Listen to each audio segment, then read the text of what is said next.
آگے بڑھنے سے پہلے بہتر ہوگا کہ کچھ کرداروں کا مختصر تعارف یہاں کر دیا جائے۔ جو لوگ داستان امیر حمزہ پڑھ چکے ہیں ان کو تو اس تعارف کی ضرورت نہیں ہوگی، لیکن جنہوں نے اس سلسلے کو شروعی طریقے میں شروع سے کیا ہے تو ان کے لیے ضروری ہے کہ ایک مختصر تعارف اہم کرداروں کا سامنے آنا چاہیے۔ تو سب سے پہلے خواجہ عمرو ہی کو لے لیں۔ خواجہ عمرو کہیں، عمرو عیار کہیں یا صرف عمرو کہیں، یہ تینوں نام ایک ہی شخصیت کے ہیں۔ عمرو بچپن ہی سے امیر حمزہ کا دوست تھا، اور یہ دوستی گھر سے بھی تھی اور مدرسے سے بھی، کیونکہ امیر حمزہ کے والد ہی نے عمرو کی پرورش کا ذمہ بھی اپنے ساتھ لیا تھا۔ دونوں ایک ہی مدرسے میں پڑھتے تھے، مگر دونوں کی ایک دوسرے سے طبیعت بالکل مختلف تھی۔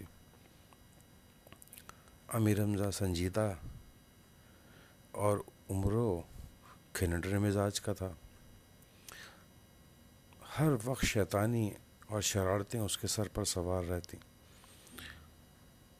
استاد بھی اس سے پریشان اور ساتھ پڑھنے والے طالب علم بھی، لیکن جب کسی طالب علم کے ساتھ کچھ زیادہ شرارت کا معاملہ ہوتا اور وہ چاہتے تھے کہ عمرو کو پکڑیں اور آج اس کی خبر لیں، تو امیر حمزہ وہاں درمیان میں موجود ہوتے۔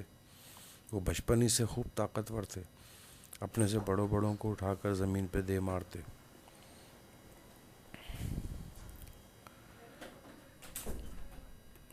اور یہ سلسلہ پھر اسی طریقے سے آگے چلتا رہا۔ ایک وقت وہ تھا جب امیر حمزہ ہندوستان کی فتح کے لیے پہنچے، اور ہندوستان کا راجہ لندھور وہ ان کے سامنے اپنی پوری فوج کے ساتھ آ کھڑا ہوا۔ یہ وہ وقت تھا کہ جب امیر حمزہ کئی مار کے سر کر چکے تھے اور اپنی طاقت پر انہیں ایک ناز سا ہو گیا تھا، اور لندھور اس کی تو شان و شوکت ہی نرالی تھی۔ ہاتھی پہ سوار ہوتا، دشمن فوج کے جس حصے کی طرف وہ اور اس کا ہاتھی رخ کر لیتے تو بس فضا میں اچھلتے ہوئے فوجیوں کے ہاتھ اور پیر یا پھر قیمے کی طرح کچلی ہوئی لاشیں ہی باقی بچتی تھیں۔ جب وہ ایک گروز اٹھاتا تھا تو وہ گروز 32 من کا تھا۔ وہ اس کا خاص گروز تھا۔ اس گروز کو وہ دونوں ہاتھوں سے گھمایا کرتا تھا، اور امیر حمزہ کے ساتھ جنگ میں یہی ہوا تھا۔ وہ 32 من کا گروز لے کر آیا تھا، اور جب اس نے پوری طاقت سے گھما کر وہ گروز امیر حمزہ پر مارا تھا تو امیر حمزہ کی جان تو بچ گئی، لیکن وہ ڈھال جس سے وہ گروز ٹکرایا ٹوٹ گئی، اور وہ گھوڑا جس پر امیر حمزہ خود بیٹھے ہوئے تھے اس کی کمر بھی ٹوٹ گئی۔ نتیجتاً امیر حمزہ زمین پر آ رہے۔ اس تقریباً شکست کے بعد امیر حمزہ دل برداشتہ ہو گئے، اور اسی وقت انہوں نے وہ فیصلہ کیا کہ وہ اس غار میں جائیں گے جہاں آدم علیہ السلام کے قدم کا نشان ہے۔ یہ غار اس زمانے میں ہندوستان میں ہی ہوا کرتا تھا۔ سری لنکا جو اس وقت لنکا کہلاتا تھا ہندوستان کا حصہ تھا۔ امیر حمزہ اس غار میں پہنچے اور عبادت میں مشغول ہو گئے، اور یہ طے کیا کہ اس وقت تک یہاں سے نہیں اٹھوں گا جب تک اللہ میری دعا قبول نہ کر لے۔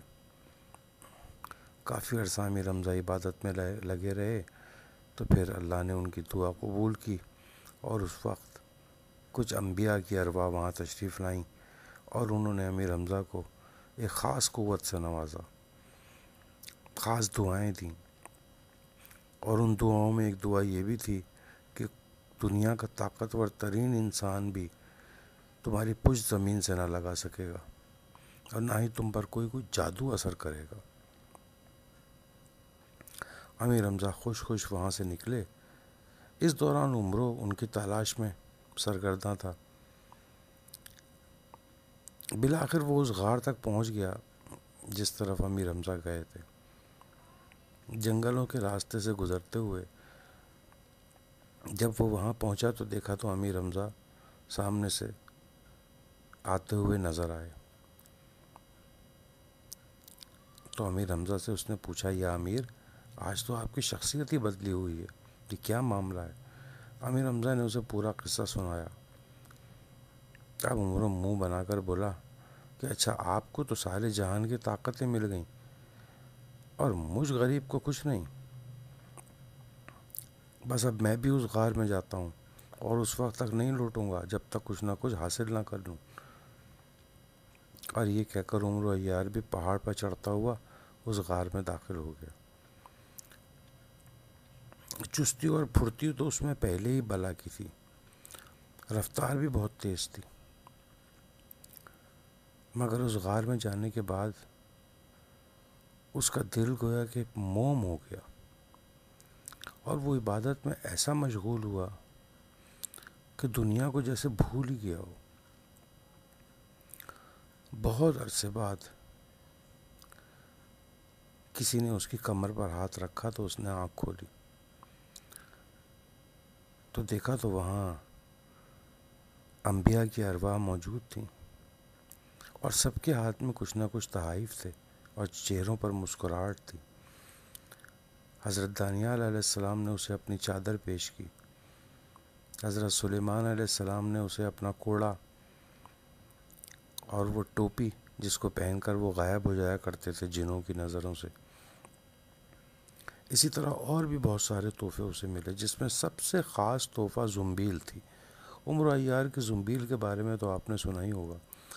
یہ ایک چھوٹا سا تھیلا تھا جسے اپنے کندھے پر لٹکا لیا جاتا تھا.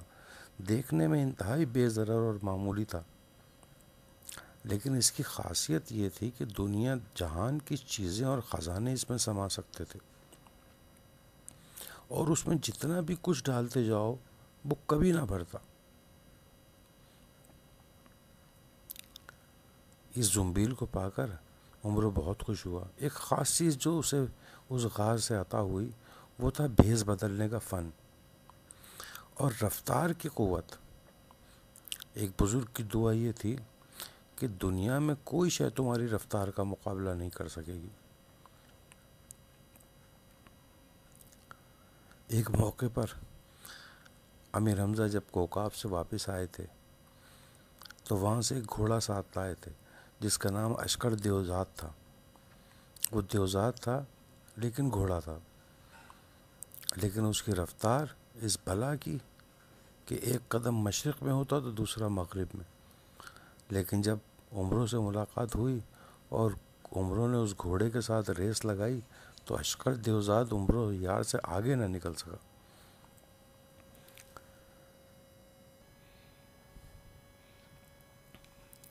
اس غار سے واپس آنے کے بعد امیر حمزہ نے لشکرگاہ کا رخ کیا جہاں لندھور اور امیر حمزہ کی فوجیں آمنے سامنے پڑاؤ ڈالے پڑی تھیں. اس وقت تک امیر حمزہ کے کئی ساتھی لندھور کے ہاتھوں شہید ہو چکے تھے. امیر حمزہ نے اسی وقت طبل جنگ بجوایا اور لندھور کے مقابلے کے لیے میدان میں جا پہنچے. مختصر یہ کہ امیر حمزہ نے لندھور کے اس گرز کو اس کے ہاتھ سے چھین لیا اور دونوں ہاتھوں میں پکڑ کر اس زور سے دبایا کہ وہ ریزہ ریزہ ہو گیا, اور اس کے بعد لندھور کے ساتھ بھی یہی کیا کہ اس کو اٹھایا, ہوا میں بلند کیا اور زمین پہ دے مارا. لندھور نے اسی وقت اپنی شکست تسلیم کر لی, کیونکہ وہ اپنے آپ سے یہ وعدہ کر چکا تھا کہ جو شخص بھی دنیا میں مجھے ہرائے گا میں ہمیشہ اس کا مطیع بن کر رہوں گا. اور اس نے دین حق کو قبول کیا اور ہمیشہ امیر حمزہ کے اچھے دوستوں میں شامل رہا. ادھر عمرو عیار اپنی صلاحیت کی بنا پر بہت مشہور ہو چکا تھا. جس فوج کے ساتھ بھی مقابلہ ہوتا اس فوج کے جاسوس اور عیار عمرو عیار کی چالاکی کا لوہا مانتے تھے. کچھ ہی عرصے میں دنیا کے بڑے بڑے نامور عیار اور جاسوس اس کے سامنے ہاتھ باندھے کھڑے تھے اور اس کی شاگردی قبول کرنا چاہتے تھے. وہ پہلے انہیں دین حق میں داخل کرتا اور پھر انہیں اپنی شاگردی میں لیتا. یوں عیاروں کی ایک بڑی فوج تھی جو عمرو کے پاس تیار تھی, اور وہ سب کے سب بھیس بدلنے کے فن میں یکتا اور چالاکی اور عیاری میں ماہر تھے. دشمن کی فوجوں میں گھس جانا، ان کی خبریں نکال کر لے آنا، ان کے بڑے بڑے سرداروں کو بے ہوش کر کے باندھ کر اٹھا کر لے آنا، اور یہ ان کے لیے معمولی قسم کے کام ہوا کرتے تھے۔ لیکن ان میں جو سب سے زیادہ ہوشیار اور لائق شاگرد تھے وہ کچھ ہی تھے، جن میں سے چند مشہور نام داستان امیر حمزہ میں بھی آئے ہیں اور کچھ نام طلسم ہوشربا میں بھی، جن میں سے ایک نام مہتر قیران کا تھا۔ یہ بڑا چہیتا شاگرد تھا، گویا کہ شاگردوں کا سردار تھا۔ دوسرا نام برق فرنگی کا تھا۔ برق فرنگی بھی اپنے فن میں ماہر تھا اور پہلے سے ہی ماہر تھا۔ اس نے امیر حمزہ کے کافی سرداروں کو بے ہوش کر کے اغوا کر لیا تھا۔ جب ایک مرتبہ یونان کی فوج کے ساتھ امیر حمزہ کا واسطہ پڑا تھا، مگر پھر آخرکار عمر و عیار کے سامنے ہار مانی اور ہمیشہ کے لیے اس کی شاگردی اختیار کی۔ یوں برق فرنگی بھی اس کے بہترین شاگردوں میں سے تھا۔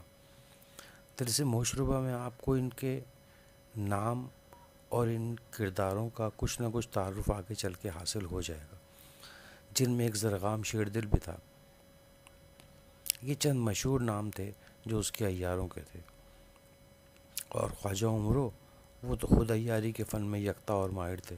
ان کا مقابلہ تو دنیا میں کوئی نہیں کر سکتا تھا، بلکہ اکثر دشمن تو یہ کہا کرتے تھے کہ کاش 100 حمزہ پیدا ہو جاتے مگر یہ ایک عمرو پیدا نہ ہوتا۔ امیر حمزہ نے جتنی بھی جنگیں جیتیں ان میں بڑا ہاتھ خود عمرو عیار اور اس کے شاگردوں کا ہوا کرتا تھا۔ یہ تو ایک مختصر سا تعارف تھا ابتدائی کرداروں کا۔ اب آتے ہیں پھر سے اصل کہانی کی طرف۔